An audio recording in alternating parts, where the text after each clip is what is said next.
سب سے بڑی برائی تو جس کو اس سے پہلے بھی میں نے بیان کیا تھا کہ آج کل شادیوں کے اندر بڑی تاخیر کی جا رہی ہے. پہلے کا دور الگ تھا کہ بچہ 20 سال کے بعد میں جا کے ہوشیار ہوتا تھا. آج کل 10 سال کا بچہ ہوشیار ہو جاتا ہے, اور جب بالغ ہونے کے بعد میں وہ اپنی عمر کے کچھ حصے طے کرتا ہے تو نیٹ کے ذریعے, فیس بک, سوشل میڈیا کے ذریعے اس کی زندگی ایسے راستے پر پڑ جاتی ہے جہاں اندھیرا ہی اندھیرا اس کی نگاہوں کے سامنے ہوتا ہے. حضرات مکرم, آج جو رشتوں کے اندر تاخیر کی جا رہی ہے, شادی کا ایک مقصد ہوتا ہے. جب ہم رشتوں کے اندر تاخیر کریں گے وہ شادی کا مقصد جو ہے وہ ختم ہو کر کے رہ جاتا ہے. آپ دیکھیں میرے آقا علیہ السلام نے کیا ارشاد فرمایا. اے نوجوانوں, اگر تم میں نکاح کرنے کی استطاعت اور طاقت ہو تو نکاح کرو, اس لیے کہ وہ نگاہوں کو جھکانے والا ہے اور تمہاری شرمگاہوں کی حفاظت کرنے والا ہے. آج بیماریاں ہزاروں کی تعداد میں ہمارے نوجوانوں کے جسموں میں گھر کر جاتی ہیں اور بڑھاپے سے پہلے ہی وہ بوڑھے ہو جاتے ہیں. اس کی ایک بڑی وجہ یہ ہے کہ ہم نے ان کی شادیوں کے اندر تاخیر کی. اب یہ بھی ایک الگ عنوان اور ٹاپک ہے, شادی میں تاخیر کیوں ہوتی ہے. بہت ساری وجوہات ہیں. کچھ لوگ کہتے ہیں ہمارا بچہ پڑھ رہا ہے. میں کہتا ہوں کیا پڑھائی اور شادی کا آپس میں کیا ٹکراؤ ہے کیا؟ بچہ پڑھ بھی لے اور شادی بھی کر لے تو اس کے اندر کیا حرج ہے؟ ہم خود جانتے ہیں جب ہم دارالعلوم میں پڑھ رہے تھے ہمارے کتنے ایسے ساتھی تھے جن کی شادیاں بھی ہو گئی تھی, ان کے بچے بھی ہو گئے تھے, اور بہترین عالم بن کر کے قوم کے سامنے وہ آئے. تو اگر کوئی شخص شادی کر کے بہترین علامہ اور مفتی بن سکتا ہے تو شادی کے بعد میں سی اے کیوں نہیں بن سکتا ہے, ڈاکٹر کیوں نہیں بن سکتا ہے, وکیل کیوں نہیں بن سکتا ہے؟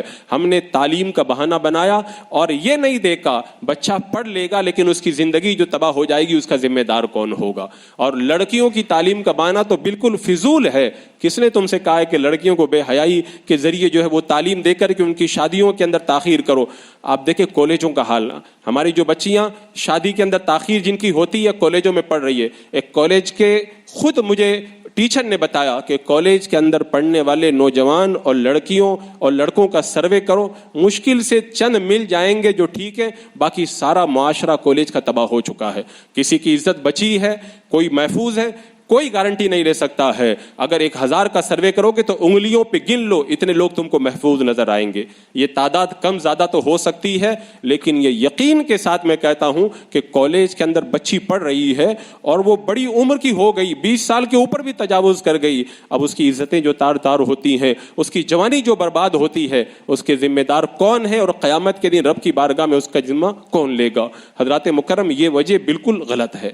دوسری جو بڑی وجہ بتائی جاتی ہے کہ ابھی تنگ دستی کا شکار ہے بچہ, پہلے سیٹل ہو جائے تب جا کر کے شادی کریں گے. میں کہتا ہوں اللہ تعالیٰ نے سیٹل ہونے کا طریقہ ہی یہی بتایا ہے. قرآن میں کیا فرمایا؟ شادی کر دو, ان یکونوا فقراء یغنیہم اللہ من فضلہ. شادی کر دو, اگر وہ غریب ہے تو اللہ تعالیٰ اس کو غنی بنا دے گا.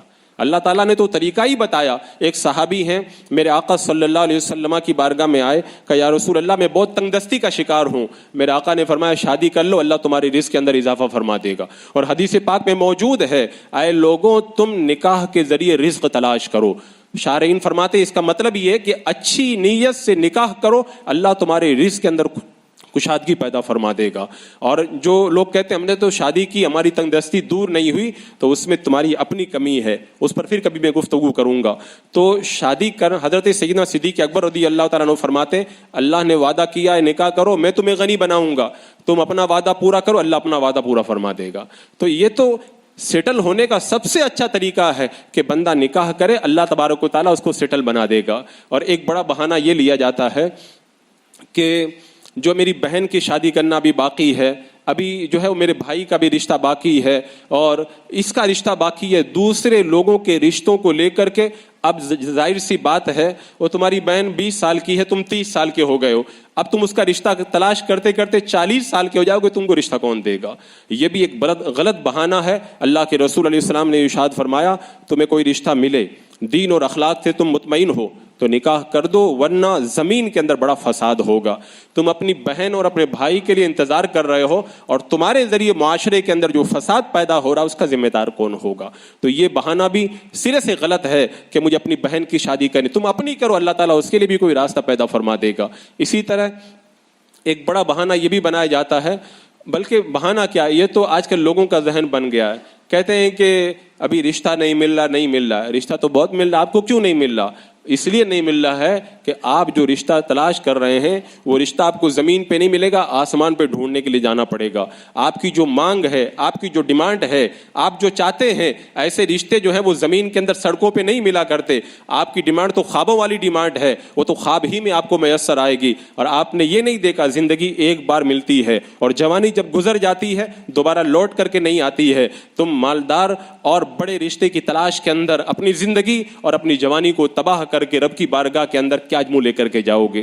حضرات مکرم, یہ ایک بہت بڑا المیہ ہے ہماری سوسائٹی اور معاشرے کا کہ رشتوں کے اندر تاخیر ہو رہی ہے, اور رشتوں کے اندر تاخیر کی وجہ سے معاشرے کے اندر بہت ساری برائیاں پنپ رہی ہیں. میں نے اس سے پہلے بھی کہا تھا, جوانی ایک بہتے ہوئے سیلاب کی طرح ہے. سیلاب جب آتا ہے تو اس کو راستہ دینا پڑتا ہے, اگر راستہ نہ دو تو پانی اپنا راستہ خود بناتا ہے. جوانی کی امنگیں کچھ چاہتی ہیں, اگر تم نے ان امنگوں کو جائز راستہ نہیں دیا, اگر تم نے راستہ بنا کے نہ دیا, تو وہ اپنا راستہ جب خود بنائیں گی وہ امنگیں, تو سیلاب جب اپنا راستہ خود بناتا ہے پوری آبادی کو بہا کے لے جاتا ہے. آج ہماری معاشرے کے اندر ہمارے نوجوانوں کی جوانیاں, ہماری جو ہے وہ عورتوں کی جوانیاں جو تباہ ہو رہی ہیں, یہ اسی سیلاب کا نتیجہ ہے. وہ سیلاب راستہ مانگ رہا تھا, آپ نے رشتوں میں تاخیر کی, اس کو راستہ نہ دیا, انہوں نے اپنا راستہ خود بنا لیا ہے. اب تمہارے پاس میں افسوس کرنے کے سوا اور کوئی موقع باقی نہیں رہ گیا ہے.